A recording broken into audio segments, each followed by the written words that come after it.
Life can be really difficult when we're living with expensive mortgage, rent payments, bills. All of these things can be absolutely crippling to our quality of life. But today we're about to meet an inspiring woman who has found financial freedom and the ability to live debt-free, all through choosing to build a tiny house.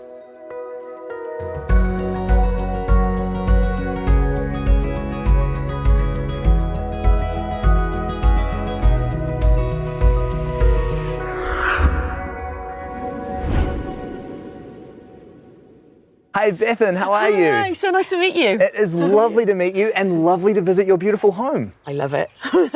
Can you tell me how it was that you came to be living in a tiny house? I think top of the list was rent was going up. So this was 2020. I knew I couldn't get on the housing ladder and I had a really, really tough time. Just couldn't get finance at all, even though I've got 2 jobs and no debt. And I already knew about alternative forms of living. I love camping, and when I go camping, I go fully off-grid. So I'm, really happy with all that sort of stuff. And I think that, and then there was the whole climate change issue and living more sustainably, lowering my footprint. Those 3 things kind of all came together. And and I just thought, right, I'm going to throw myself into it and get myself to the Tiny House Expo back in October 2020 and try and learn if it's possible, if I can do it. Yeah, fantastic. And can you tell me about the design of your home? Yeah, so I just went for the standard 10 by 3. I'm not quite sure how tall it is. I think it's 2.9, something like that. Mm-hmm. But yeah, what I love about it is that it SIPs panels. So steel something panels. The old steel sandwich? Yeah. And it's got the insulation and then steel. I love that because it's toasty warm in winter, because all I do is leave all the blinds up. If it gets a bit of sun, it's warm. Yeah. So it's lovely. And then in summer, it's also cool when I step in. As long as the windows are open, when I step into it, it's nice and cool. That was really important. And I think size-wise, why I went with this design, and if this is going to be a forever home, I thought I don't want to be going upstairs to bed. So I was just really mindful of that. And I walked into this and it felt like a city centre flat. That's such a good point, because obviously a huge advantage to having a single level design is that you get that head height, and it does actually make the space feel more spacious. Definitely. And you're fully off the grid in this home as well, aren't you? Yes, and that was a big part of it. I just loved the idea of using the sun to charge my house. To this day, I find it a bit bonkers, to be honest. The electricity guy who put it in, he just thought it was hilarious how I texted him on the first day when, it finally all worked. And I said, I just can't believe that I'm turning lights on and it's the sun, it's just crazy. So I think that was really important, and knowing that I'm future-proofing then. Yeah. And it's great because obviously the energy costs are shooting up. It is. But what's funny about being off-grid is grey water system, very mindful about everything has to be biodegradable to go down the sinks and the drains. Composting toilets been a journey. That's another story, yeah. But I'm really glad I went down that route as well. And again, I'm a city slicker, so this is just totally alien to me, but all part of that journey of trying to, again, reduce my footprint and energy usage. And then the final part of the off-grid was tank water. Right. So I wouldn't have been able to do that if the amazing couple that own this land, they're on tank water, and they just basically put a tank up there for me. And I said to them, do you ever run out of water? Does that happen? He's like, we're in South Auckland, North Waikato. He's like, nah, we'll be fine. Yeah, not enough water is not our problem. Yeah, I know. And the fact it's just a hose that comes into my plumbing. Yeah. It blows my mind. I think that's one of the really beautiful things about off-grid living, is it does encourage us to live closer to nature and more in tune with those natural cycles. And it is just such a nice way to live. Yeah. And can you talk to me about the parking spot you found for your home? Yeah, so what I sort of did was go on that Facebook page. I think it's Landshare something. I just jumped on that, put my profile up and said, this is what I'm looking for. It's got to be Auckland because of my jobs. And the couple that own the farm, they reached out and they said, this is where we are. And I thought, ooh, that's really deep south. But I thought, well, I'll come out. And then I saw how close it was in proximity to Raglan. And I thought, well, that's Raglan, somewhere I go all the time because I'm a paddleboarder. Came out, saw it and thought, wow, I've got my own entrance. So I'm not up on the farm. I've actually got my own entrance. It's so quiet. And even just the privacy with the beautiful trees and the fact that it's sheltered. So, and obviously now with the cyclone and all of the flooding, it was incredible. Because I was sheltered from the wind, and also, touch wood, I didn't flood. And so it was just fantastic. The way it worked out was fantastic. So that's how I found it. I feel very, very lucky. Yeah. And definitely the off-grid farm lifestyle is miles away from your previous life as a city slicker, but it definitely comes with those advantages. Yeah, definitely. But the dream is I really want to own the land that it's on. Yeah. Yeah, somewhere, wherever that is. Well, I just think you've got the most lovely spot here. The house looks absolutely charming, and I cannot wait to see what you've done on the inside. Can we take a look? Yes, I'm excited. Me too. Oh, this is really nice.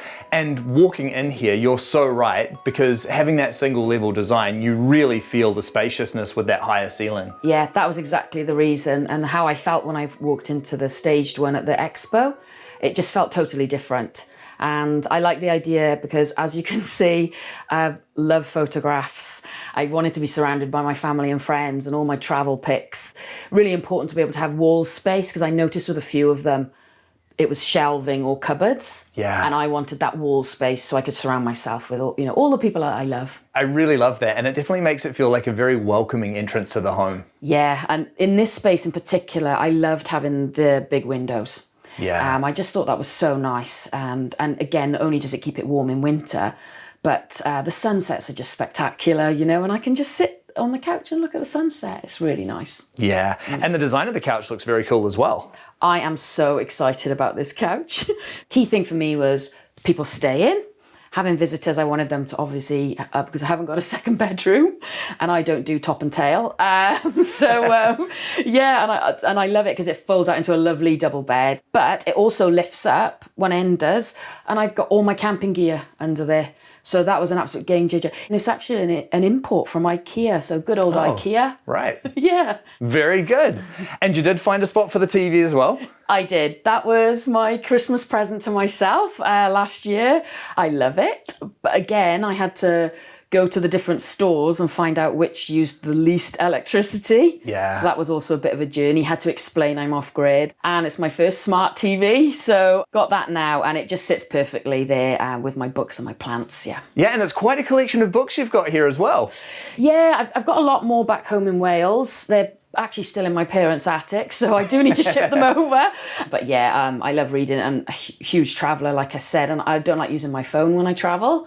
So I'm still a Lonely Planet user, believe it or not. Right. The old school, yeah. Doing it totally old Yeah. school. And you've got the dual clocks up there as well. I really like that touch. Yeah, it's one of those things. I know you can look at it on your phone on the world clock, but I just love that every single day I've grounded myself with where I'm from and where I am right now. I really like that touch.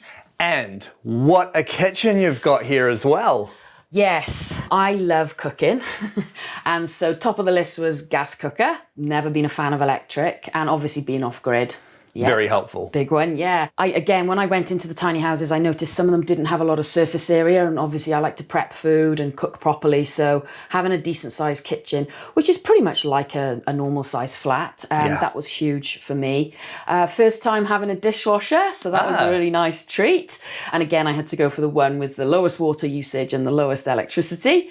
A little change with the kitchen, I went a bit British for this. We do love to have our washing machines in the kitchen, but the Kiwi way was in the bathroom. So I did request that. And of course, it freed up a ton of space then. Of course. In the bathroom. So I like the convenience of that. And I just try and separate the lounge, the kitchen, and my workstation with rugs. So I know it's 3 different rooms. Way of creating the different zones. I like that. Very clever. And it is nice that you've got the workstation here as well. Yeah, it's perfect because I do a day a week at home. And then obviously the university marking I'm working from home. So it was important to me to have a desk and future study and things like that. So yeah, with the pandemic, it was an absolute godsend, Yeah, I think a workspace is pretty much something that we've all had to incorporate into our homes now, and it's just nice to have that there for sure. And then we've got your bathroom next door. Yes, it is. Can we have a look, please? Sure thing. Thank you very much. Hey, now this looks great. I love that you've got a shub in here. It's so nice to meet someone who knows what a shub is. Yeah, this was an absolute must-have. Again, I've been here 17 years, so 15 at the time, and I didn't realised that Kiwis don't do baths, and all the flats I've lived in have always just had a shower. So for me, it was, how on earth do I get a bath in a tiny house? So I knew I was freeing up space by moving the washing machine into the kitchen. And sure enough, the builders said, well, hey, we can do it. I was, what's a shub? I was like, what's a shub? And so it's perfect. So because I'm on tank water, I am mindful. I'll have to flick the owners a text and say, hey, I'm thinking of having a bath. Is it going to be okay if we've got enough water? Yeah. So, but that was a really nice thing for me. Definitely having a bath inside a tiny house is just such a luxury, so I'm so glad you managed to squeeze one in here. And you've got the composting toilet as well. Yes, this has been a little bit of a journey, if I'm honest. So it's got the bucket in it. And one of the first things I learned was it doesn't all go in the bucket. So there's a urine diverter. So that was a bit interesting for me, because that goes out of a separate tube, and then the actual bucket then I have to empty every few months. So yeah, it was definitely different, but I love the fact that it doesn't use any water. Yeah, and it's very cute that you've kept the instructions there on the wall as well. No, I figured when I have visitors, they need to know, especially boys, they have to sit down to wee, because it has to go in the urine diverter. So I left that up, and at the moment I haven't had many guests use it, so we'll see how we go with that. Yeah, it's always a little bit of a learning curve. Yes. Yeah. And you've got the little bump out here as well. Yeah, so this was one of the only, I didn't make many changes to the standard build, but this was one of my big requests, because I really wanted a broom cupboard, and that's very important for me, for your ironing board and everything as well. So yeah, they decided to put it in here, and it was great because I could still fit the shub in. And then obviously then I needed room for a laundry basket, and I couldn't believe that I found a laundry basket that fits perfectly between the shub and the back of the cupboard. It was just amazing. Nice, meant to be. And then we've got your bedroom next door. Can we take a look at that? Yeah, sure thing. Thank you very much. Oh, again, this is just such a spacious feeling bedroom, isn't it? Yeah, and again, I had that feeling of just like you would in a flat. And one of the things I did, because the storage is amazing, there's so much of it, really nice drawers and nice and deep. But I decided to not have all of the storage on the other side, and I knew I'd want to have photos up. And I don't need it. So this was more than enough for me. Well, you have got a tremendous amount of storage here, don't you? Yeah, it's absolutely fantastic. And one of the things about the cupboard was when I was learning about the sizings and the measuring, I found out that in a lot of the tiny houses, you can't hang a hanger up straight. They have to go on an angle because the cupboards are slightly narrower. Right. And I had no idea. And I was like, I can't have that. I need to be able to hang up my nice jackets and like that convenience, So yeah, I'm so glad that this is another one of the custom things they did. They just brought it out a little bit. And one of the things that I really like about this room is you've got the ranch slider beautifully connecting you to the outdoors and the deck there. Yeah, so on the original design, this was just a straightforward narrow window exactly like this one. But I knew, again, that I wanted to be in bed and be able to watch the sunsets or, just look outside onto the deck and onto nature. And again, it's just something I've wanted my whole life. And so you've been living here since late 2020. How is tiny house life working out for you? It has been amazing. So I think financially it was 100% the right decision. So even though it's tough, times are still tough, I think. And there are a lot of overheads. Things are more expensive than I thought, like Wi-Fi and things like that, and obviously house insurance. But other than that, it's been perfect. Yeah, and I know that it's something that I'm going to build on. Owning this home means I can actually think about the future for the first time ever. So I was just caught up in working full-time and part-time, trying to pay rent, pay bills. What I did save normally went on travels. So I've never earned enough through my jobs to be able to travel, pay my bills and save. Just knowing now, I know the life I want to live. I'm going to get emotional. I'm so grateful for my lifestyle, and it's such a joyous place to be. So these are happy tears. I've now got the freedom, and I have that acceptance that I am where I wanted to be, I'm where I should be, and I've got a future ahead of me where I can actually start planning for things that I want, because it's not the traditional route.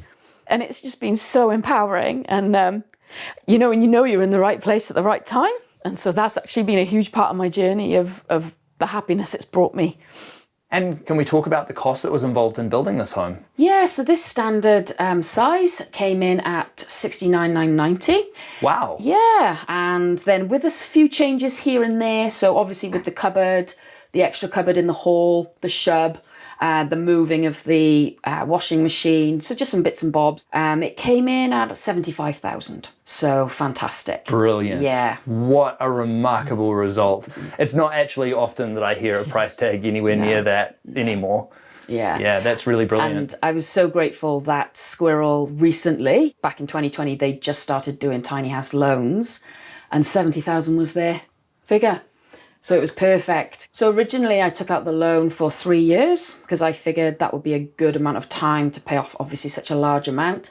But because of the cost of rent I was paying, I actually ended up being able to pay more off each month. And I was living very frugally, living off grid and transferred to public transport, those sorts of things, that I actually paid it off within 2 years. Oh, congratulations. That is brilliant. What an accomplishment. And so now you are completely debt-free, living in your own beautiful tiny home. What does the future hold for you? Well, I've got a lot to do to the house. So the blinds only just went in. That was a beautiful treat. So I was living in a goldfish bowl for the first 9 or 10 months. But at least you've got some beautiful views to look out onto. Yeah, and that's how I know the stars are so amazing. But yeah, I think painting is the big one. So when my best friend comes over this new year, I'm going to put him to work and we're going to do a bit of decorating because it's, you know, it's not finished. So I'm wary about adding to the house and doing stuff until I own the land that it's on. Right. And I think once I own the land that it's on, then I'll be able to feel a bit more nesty. Yeah, I completely understand. Well, what a phenomenal goal to work towards, and I have no doubt with your incredible saving ability that you will be able to make that dream happen in no time. Bethan, this is just such a beautiful home. I've really enjoyed touring it with you. Thank you so much for sharing it with me. Thank you so much. Pleasure is all mine. Bethan has created such a beautiful home for herself here. This is a place which has given her an unparalleled level of freedom through debt-free living and the ability to focus on the things in life that are really important to her, like her travel. But most of all, what I love about this place is that when Bethan talks about her home, you can tell that she's really excited about her future. This has given her an incredible grounding and a launch pad from which she can now push herself excitedly into the world.